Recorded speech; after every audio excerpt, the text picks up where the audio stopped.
Bismillahirrahmanirrahim. Insyaallah 11 Mei 2026 saya Yusuf Mansur insyaallah akan hadir memberi tausiah di pesantren Raudatul Shalihin di Liwat, Bandar Negeri Suwo, Gunung Ratu. Insyaallah mudah-mudahan kehadiran saya diizinkan oleh Allah Subhanahu wa taala dan menjadi keberkahan buat semuanya insyaallah, termasuk yang hadir. Sampai ketemu ya. Assalamualaikum warahmatullahi wabarakatuh.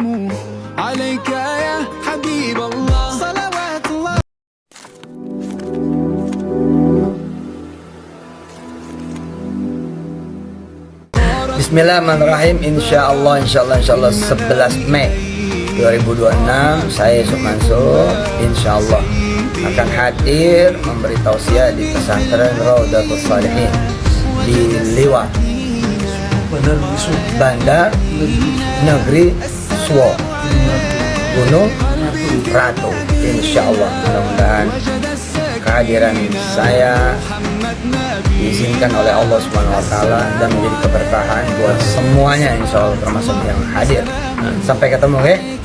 Assalamualaikum warahmatullahi wabarakatuh.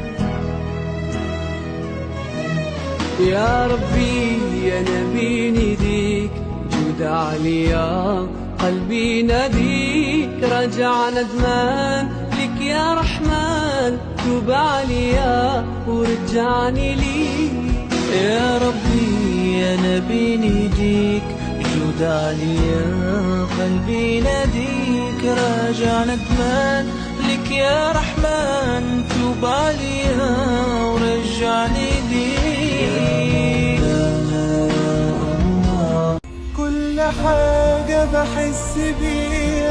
Pada hari ini tahun 2026 bertepatan bulan Mei, juga bertepatan haflah yang ke-10 alhamdulillah, satu dekade pertama, juga anniversary Mahat Raudatul Shalihin yang ke-10 alhamdulillah.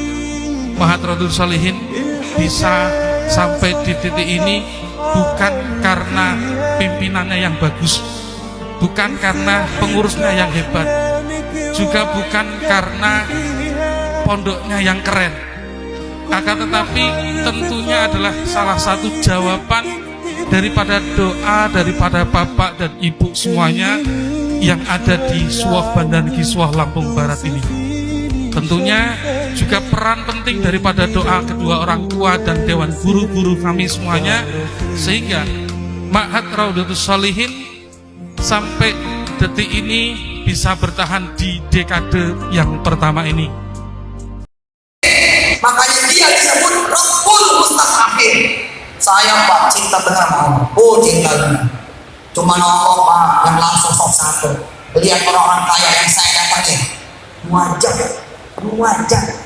Hasilnya apa? Gua nggak cepat tusuk, gila. Sialan kan? Wajah. Buang-buang waktu. Hasilnya apa? Gua nggak beda bagus. Utang lo aja belum lunas. Kita datang ke Allah, dia ngirim kesalahan kita. Cuma Allah yang kalau kita datang, dia nggak mau ingat. Cuma Allah. Ada manusia yang tidak bisa. Hah? Ada manusia yang bisa tidak mengingat. Wah bisa. Oh jadi itu yang datang. Gitu. Tapi kalau Allah yang kita datangin, Allah apa? Allah lupain semuanya. Fa'ansakum. Bukan ansakumnya itu urusan baik, yang jelek lupain. Asik ya? Berdua. Berdua mau.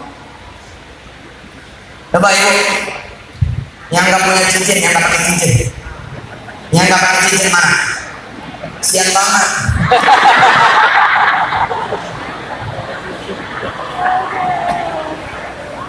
Lihat pertanyaannya. Kirain mau dikasih.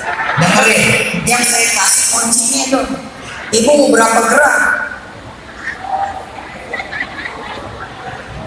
Jangan lagi minta cincinnya, tokonya itu bisa.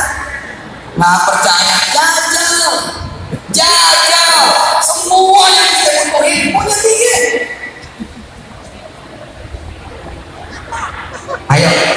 Inna duha duhauka. Ingat nih. Wal bahauka. Wa cincina.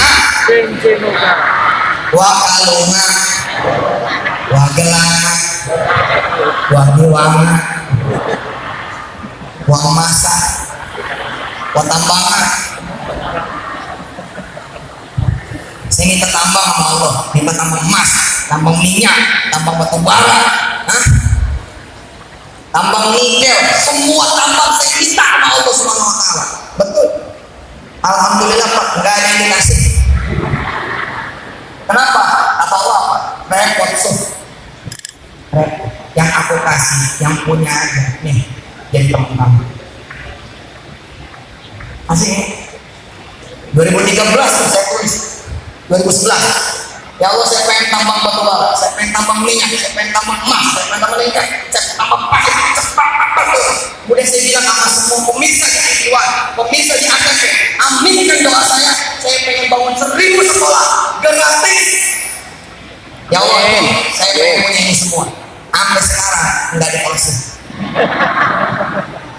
Itulah hebatnya Allah. Apa kata Allah? So, kalau aku kasih kamu tambangnya, kamu repot.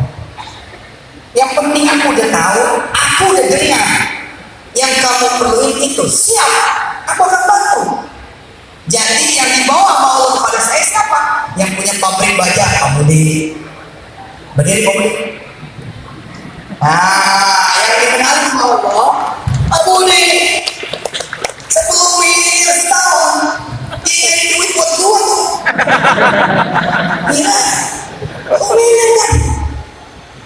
Apa kata Allah? So, repot amat kamu punya pabrik baja, repot amat. Udin punyanya aja, aku bawa ke kamu. Lalu aku kutip hatinya untuk membantu kamu. Selesai. Saya akan ngurusin tax amnesty, nggak ngurusin pajak bumi bangunan ini.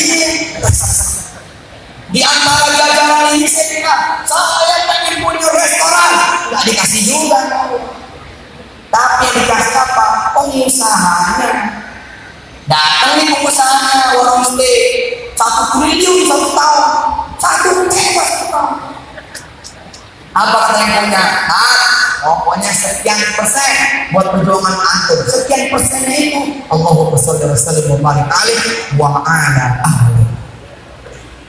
Woi Allah Bapak, ente orang miskin tinggal di kontrakan, doa ya Allah ya Allah ya Allah, insya Allah 2 minggu diusir.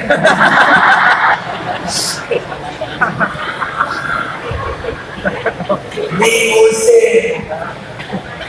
Tiap malam sholat, istri di belakang, anak di belakang, sholat, minta rumah, bosan tinggal di kontrakan, minta Allah. Sholat sunat tahajud di rakaat ini, imaman lillahi ta'ala, Allahu Akbar tengah malam. Raja mana? Kita kalau datang ke pacaran tunjuk 2:30 doang. Gila ya. Kamu 2:30. Itu gubernur beda dia. Dulu udah kelayapan.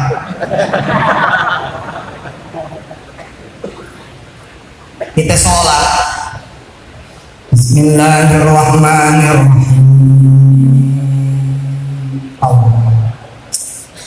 Cuman berdua kita main doang, nggak ada pembantu, nggak ada sih. Assalamualaikum warahmatullahi wabarakatuh. Welcome back to my channel Detektif D. Ya teman-teman, kita nggak lanjut video yang kemarin dulu. Saya mau potong di video yang ini. Ada sebuah pertanyaan yang cukup menarik menurut saya. Apakah Yusuf Mansur itu masih laku? Nah ini penting teman-teman.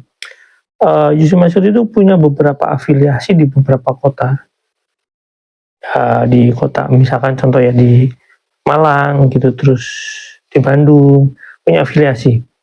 Nah tapi kadang ada ya semacam pesantren yang tidak terafiliasi tapi dia punya hubungan dalam tanda kutip ya, punya hubungan tertentu. Dan teman-teman bisa lihat video ini, saya memberikan video yang saya masukkan di awal itu.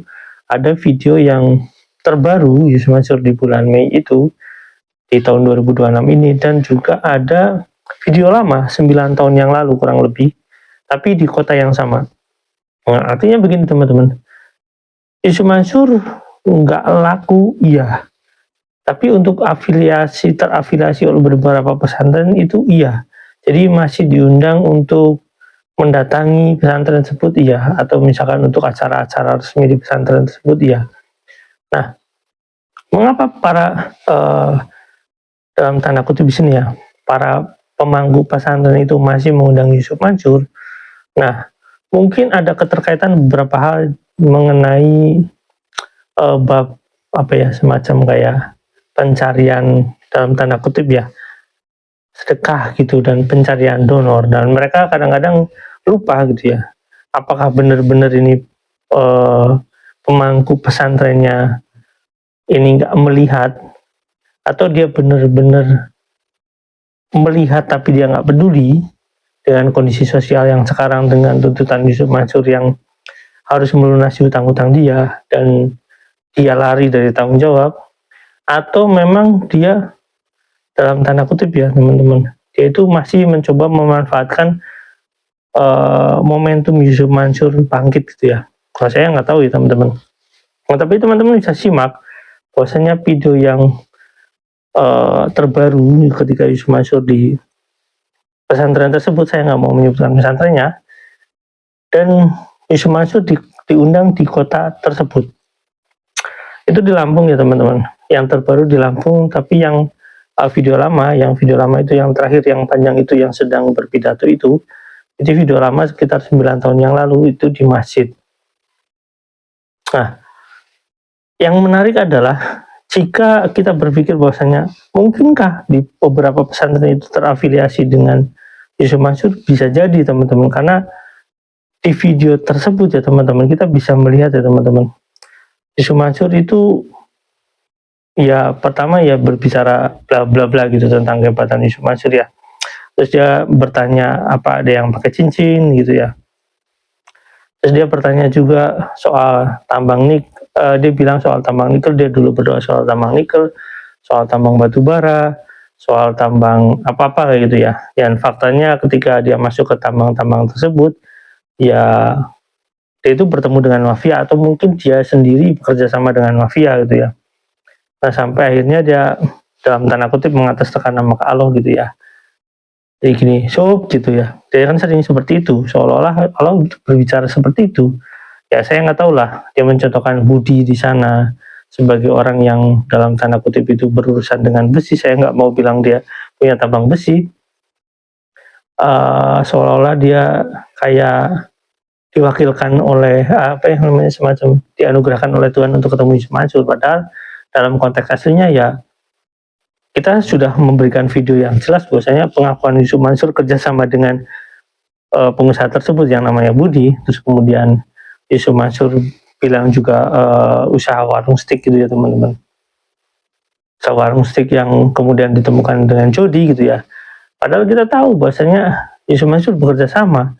Di sana ada modal yang ditanamkan. Wah, saya nggak tahu jumlahnya berapa, karena bisa jadi kamuflase teman-teman, bisa jadi aset Yusuf Mansur itu 80% yang punya Yusuf Mansur, jadi kamuflase atau bagaimana, atau 50% punya Yusuf Mansur, atau bagaimana saya nggak tahu. Yang jelas Yusuf Mansur itu punya peran penting di bisnis warung steak tersebut ya teman-teman.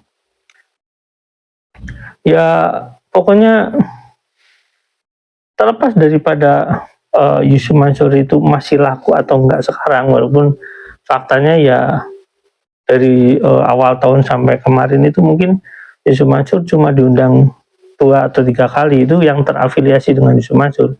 Jadi kalau ada pertanyaan bahwasanya Yusuf Mansur masih laku enggak, secara umum tidak laku. Tapi kalau misalnya ada pesantren yang terafiliasi, yang kata Yusuf Mansur itu ada 8.000 rumah tahfiz yang katanya berkaitan dengan kepentingan Yusuf Mansur, dan 1.000 lebih gitu yang katanya menggunakan dalil Quran yang berkaitan dengan Yusuf Mansur.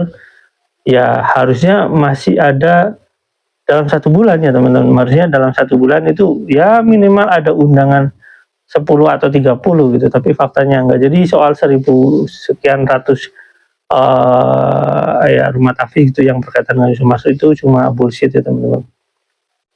Nah intinya adalah jika pesantren-pesantren yang terafiliasi yang secara tidak langsung ini masih mengundang Yusuf Mansur dan berharap itu ada semacam kayak keajaiban Yusuf Mansur akan tumbuh, itu saya katakan bahwasanya pesantren itu naif gitu ya. Kenapa saya katakan naif?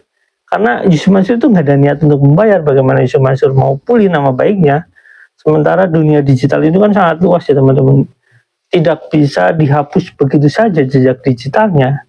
Dan video saya itu di-reupload oleh banyak orang, di apa ya, ibaratnya kayak di klip lagi sama banyak orang, dan itu video saya itu video yang bersumber daripada omongan Yusuf Mansur sendiri itu ya. Jadi kalau misalkan video Yusuf Mansur yang nyeleneh-nyeleneh itu ada muncul di banyak orang yang kemudian itu dirilis lagi oleh banyak orang lagi, tapi ada pesantren yang mengundang Yusuf Mansur seolah-olah itu tutup mata dan dianggap Yusuf Mansur sebagai seorang ustadz, ya sangat naif. Dan apakah pesantren-pesantren ini memang nggak peduli dengan umat? Betul teman-teman, mereka nggak peduli. Mereka nggak peduli dengan pandangan umat seperti apa gitu ya. Mereka hanya peduli bisnisnya mereka masih berjalan, mereka hanya peduli dengan dalam tanda kutip ya manhaj mereka gitu. Mereka nggak peduli dengan dunia sosial yang ada di luar mereka. Saya katakan seperti itu kenapa? Jadi banyak pesantren yang bahkan yang sudah dikritik habis-habisan di media sosial, mereka tetap menjalankan bisnis dengan cara seperti itu. Dan juga banyak habib juga yang punya fakta bahwasanya dia mencari bisnis dengan cara menjual kuburan, dan itu sudah jelas-jelas ya bertentangan dengan hati nurani banyak orang ya teman-teman. Wassalamualaikum warahmatullahi wabarakatuh. Bye.